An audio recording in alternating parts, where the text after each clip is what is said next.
Welcome to the Ruby Tuesday. Okay, so Ruben from the Ruby Tuesday. I've got Doug Cockle here with me, and you most likely know him as Geralt of Rivia from the Witcher game.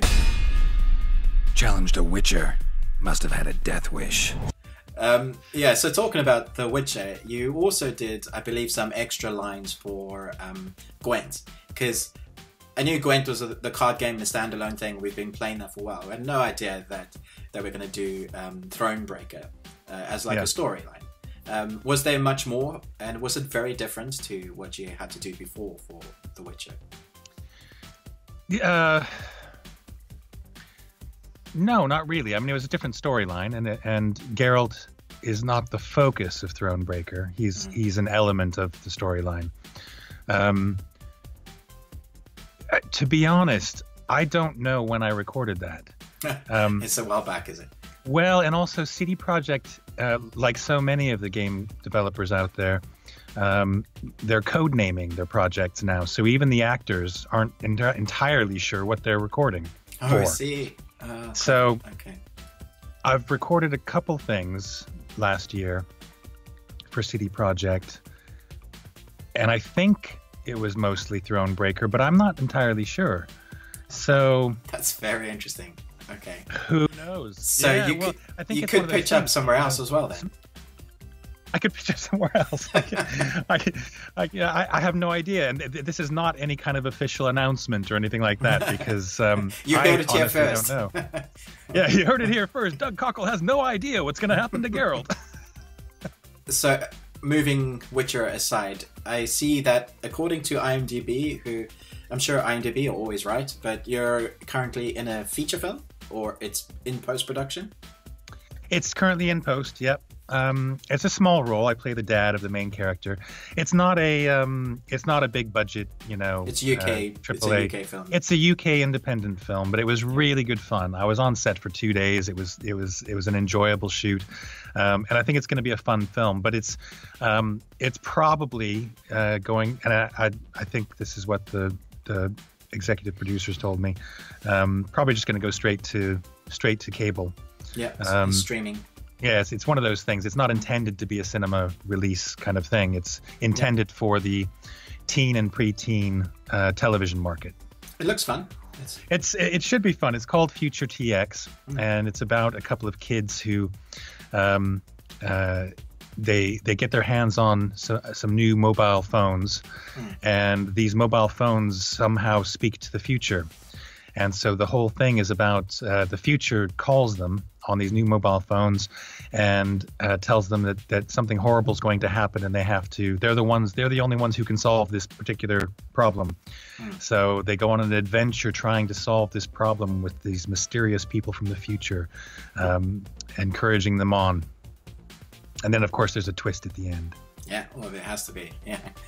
So because I noticed that you've been doing, for quite a few years now, you've been doing voice acting, and before you did do some acting, but what kind of sparked you? Did you just need a break from games, or did you want to get back into like physical acting already? Well, the thing is, I'm not just a video game voice actor, I'm an actor. Yeah. So I do everything. I'll do whatever is on the table that's of interest and that is willing to pay me, because that's my business.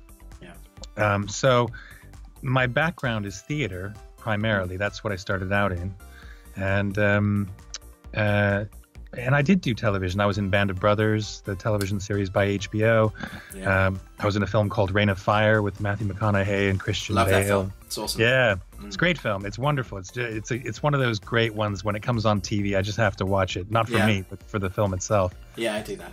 Yeah. So, and I've done other things as well. I had a small role in Criminal with Kevin Costner, and other things as well.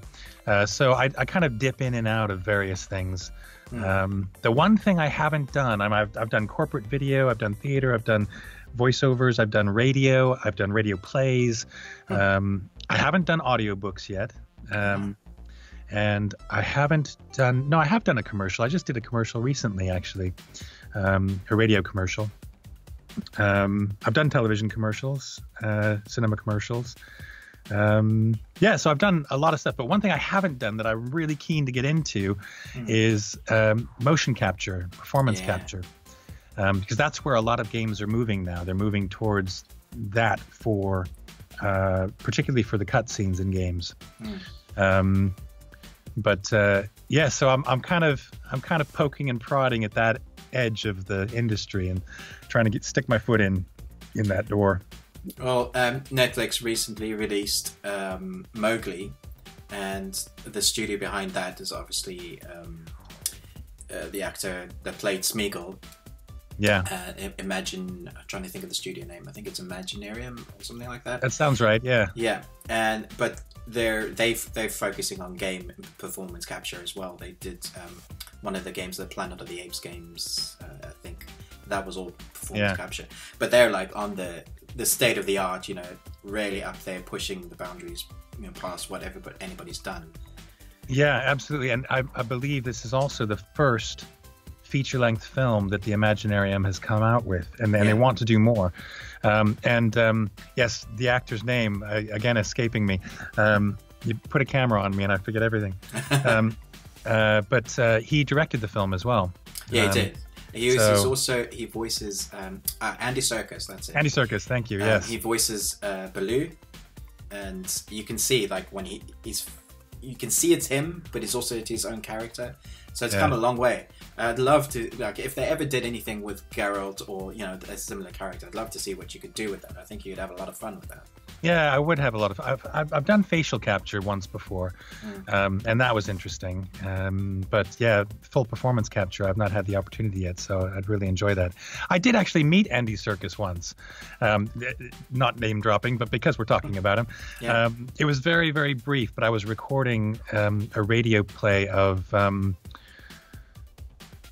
Little Women, I think it was, and Andy was recording in the studio next door. So on a break, we just happened to be in the same room together, and I knew it was him. So I introduced myself, and we had a brief chat before we both went back to recording. That was really nice. He's a nice guy. Yeah. I saw him. I've never met him. He was at E3. He was doing a bit for the game. He seems like a really, really nice guy, but really intelligent. So when he spoke, you knew he knew his craft. So I can't imagine that the motion capture, what he's going to push the art to be, is going to be anything less than really interesting.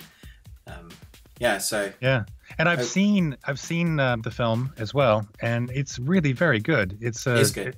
It's I don't know. I haven't read the Jungle Book, the book. Personally, so I don't know how closely it follows the actual storyline of the book, but I think it's fairly close. Please like and subscribe to Ruby Tuesday.